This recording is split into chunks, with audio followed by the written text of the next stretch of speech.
Les pots s'offrent à l'achat sur les marchés, partout à des prix modiques.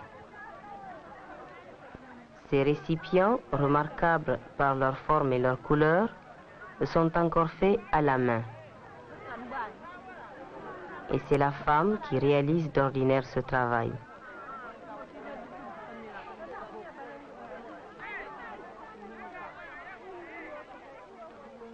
Elle y applique une technique restée la même depuis des siècles.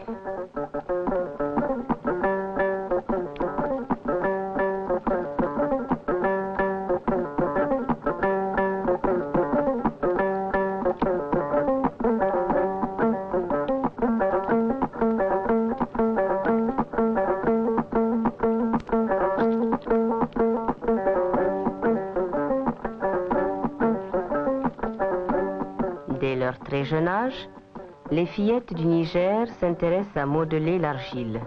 Elles créent elles-mêmes leurs jouets qui représentent des chevaux, des moutons, des poupées et de préférence des marmites.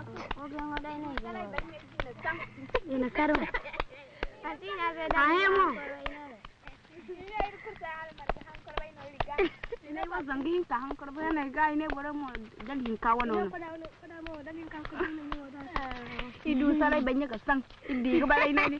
Dia sai mering no rai sai riga. Oi kan. Iri cala di ke bin ke ta mai na. Mai. Pada sa. Tinggal. Pati. Pati. Pati son. Aram bata ki ni. Da mantrinya mai zai no dai ganin ga girkar. Idi dai kau ya. Pandai. Pandai. Imandin ga wada no. Aram bar di sana iri air बढ़िया से रही हो का दिन भी बरखुन ना मने करो हाय निका अपुर डाई करो हां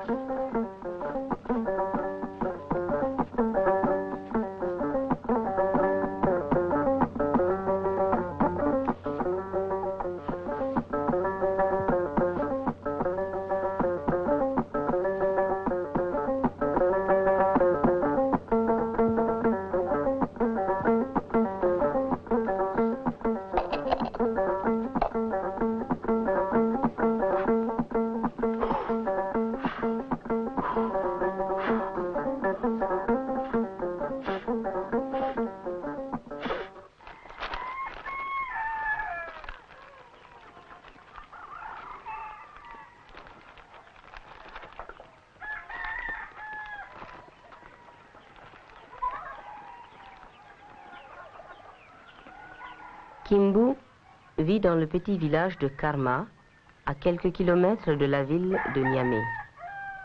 Comme chaque jour, elle doit nettoyer sa maison, piler le mil et surveiller les enfants.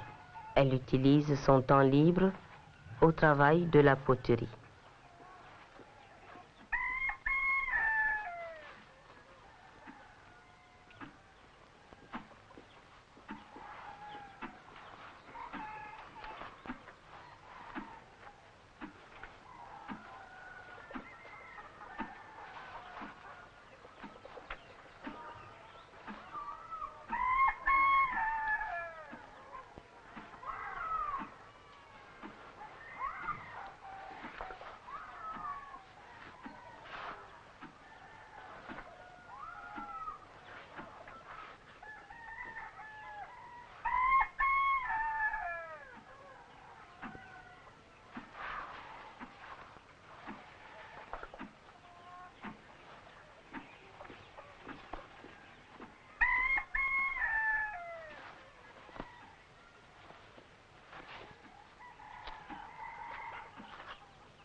Elle recueille l'argile dans les endroits marécageux. Et partout au Niger, ce matériau est courant.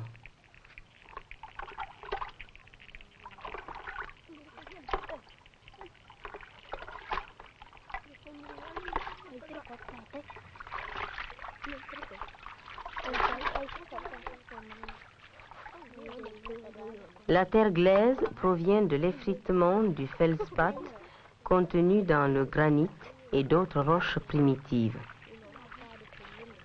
La glaise contient d'autres éléments comme l'oxyde de fer qui rend la poterie rouge après la cuisson.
Kimbu sait que la terre glaise est malléable à souhait. Sa plasticité augmente quand cette terre est bien épurée par lavage et qu'elle est dégraissée par l'addition des tessons de canaries écrasés à la meule de pierre. Elle répand ses débris sur la natte et ensuite elle pétrit le banco qui durcit.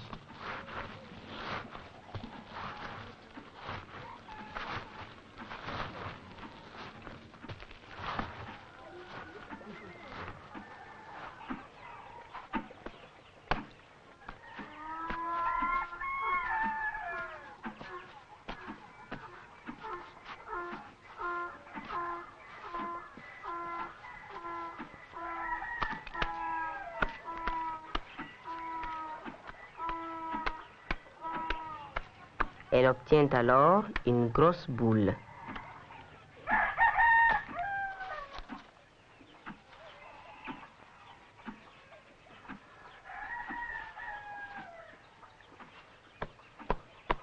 Elle y adapte le fond du pot à réaliser en creusant un trou légèrement évidé.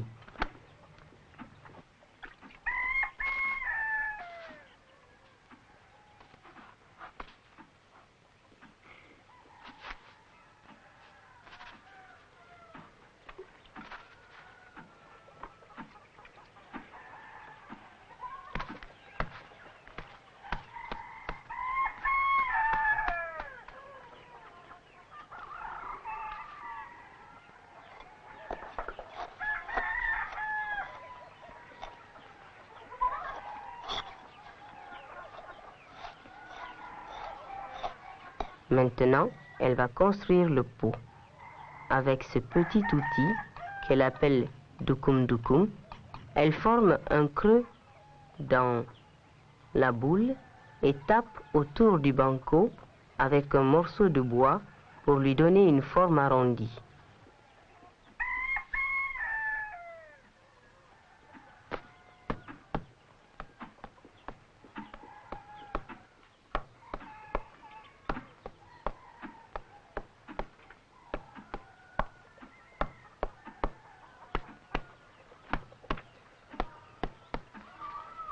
La poudre d'argile sèche qu'elle répand maintient la forme du fond et empêche l'adhésion du moule à la pâte d'argile.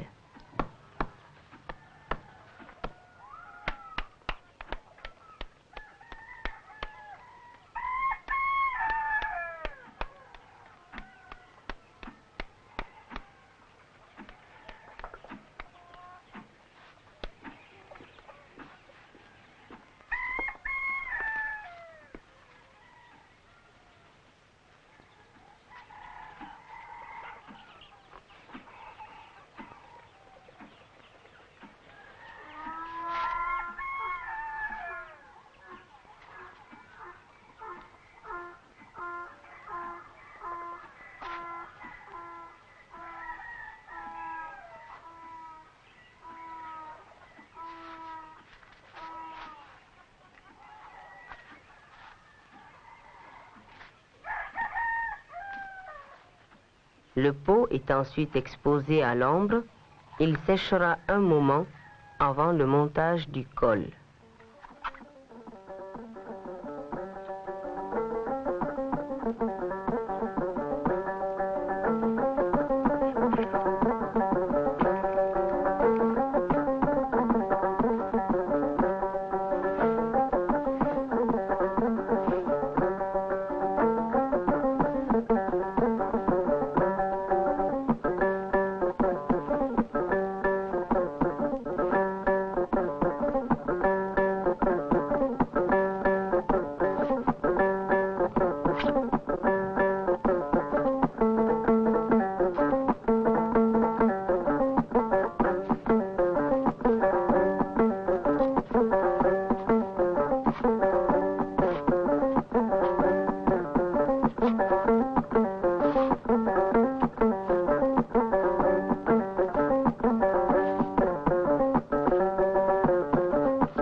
Les procédés décoratifs sont appliqués avant la cuisson quand l'argile commence à sécher.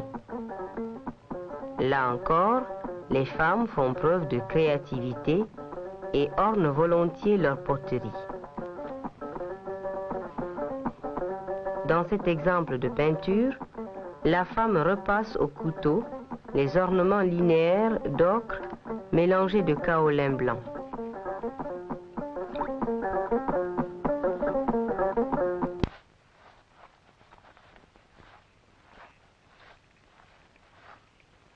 La cuisson a lieu le plus souvent à l'air libre, derrière le village.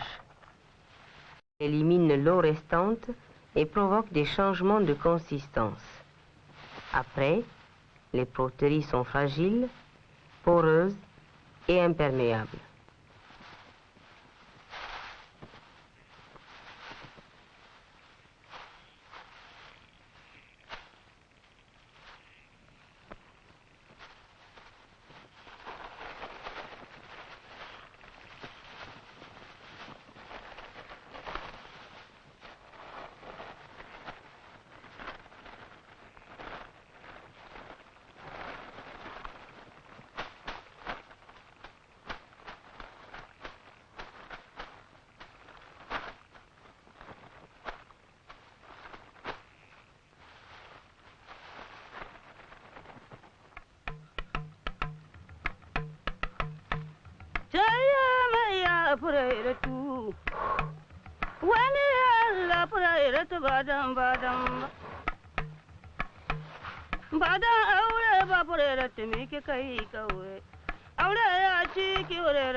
Le lien qui unit la ménagère à la marmite est assez difficile à analyser. On entend souvent parler de la cuisine plutôt que de la marmite, ce qui place l'outil au second plan par rapport au produit fini qu'est le repas. Elle ne se rend compte de l'importance de son outil que quand il lui manque. Néanmoins, les soins qu'elle lui apporte avant et après l'utilisation dénotent qu'elle lui est très attachée.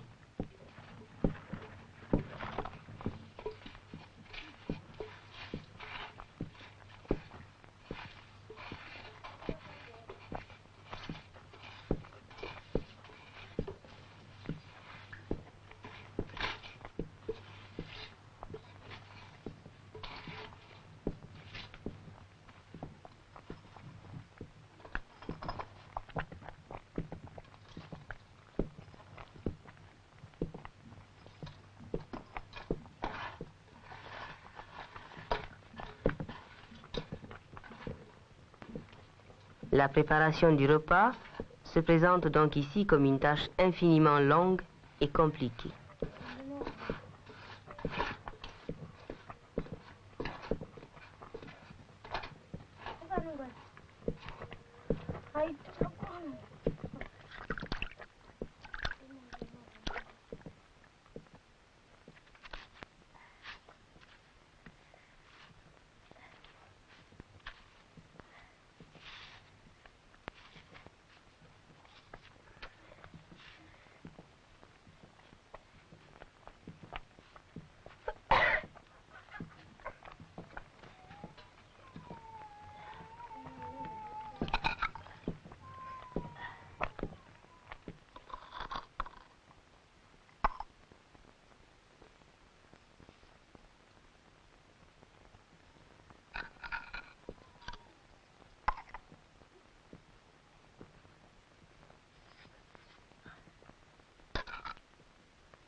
La ménagère qui voudrait une appréciation sur les mérites de sa cuisine doit y faire face.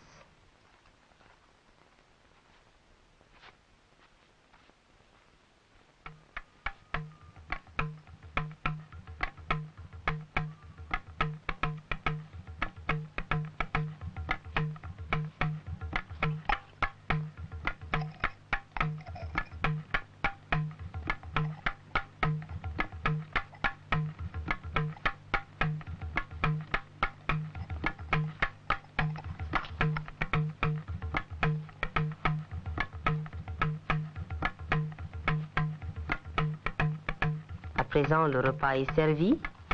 Le premier service, arrosé d'une bonne sauce, est destiné au chef de famille et ses amis. Quant au reste, placé dans la marmite, il est pris par les femmes et les enfants. Dans un pays comme le Niger, où le repas préoccupe tout le monde, l'importance de la marmite ne peut passer inaperçue. Cette affirmation est confirmée par les attitudes qu'adoptent les gens quand ils mangent en famille. La règle est d'observer le mutisme, ce qui rehausse le caractère sacré du repas.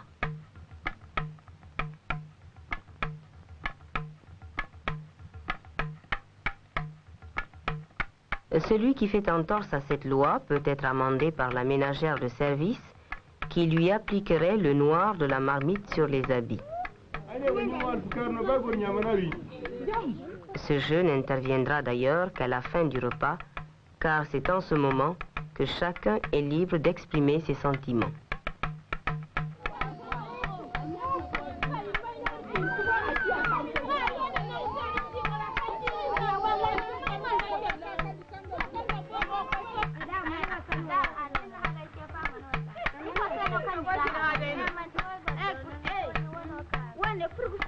La marmite joue un rôle capital dans le maintien de la paix au sein du foyer. Mais la situation actuelle que traversent les pays du Sahel nous permettra-t-elle de maintenir chaque jour cette joie que nous éprouvons à chaque heure du repas? Espérons-le.